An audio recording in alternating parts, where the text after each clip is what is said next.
السلام علیکم. زه هومیوپیتک ډاکټر انور خان تاسو ته د یوسفزۍ هومیوپیتک کلینک نه مخاطب یم. نن چونکې اکثر مریضان د بواسیرو د شکایت سره کلینک ته راځي او د بواسیرو مسله ډیره زیاته شوې ده چې د دې سره مریضان ته ډیره زیات بېچیني، درد، جلن، خارښ وغیره وینه راتلل دا شروع شي. د بواسیرو ډیر شی وجوهات دي، په هغې کې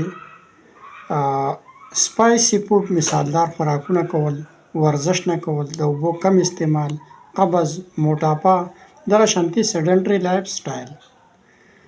په هومیوپیتک کې چونکې د بواسیرو دپاره ډیر ښه علاج دی.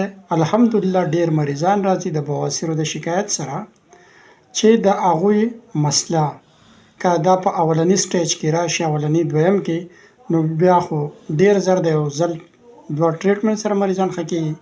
که چېرته دا په دریم څلورم سټیج کې راشي نو بیا هم لږ وخت اخلي، خو د جرړې نه د بواسیر مرض ختمیږي. که په تاسو کې چاته د بواسیرو شکایت وي نو تاسو ته چې کم نږدې سینیر هومیوپیتک ډاکټر وي تاسو د هغه کلینک ته تللی شئ. که تاسو زما کلینک ته راتلل غواړئ، زما د کلینک ایډرس دی یوسفزۍ هومیوپیتک کلینک، گورنمنٹ های سکول نمبر 2، تانا ملاکنڈ ایجنسی. واٹسپ نمبر 034636513558.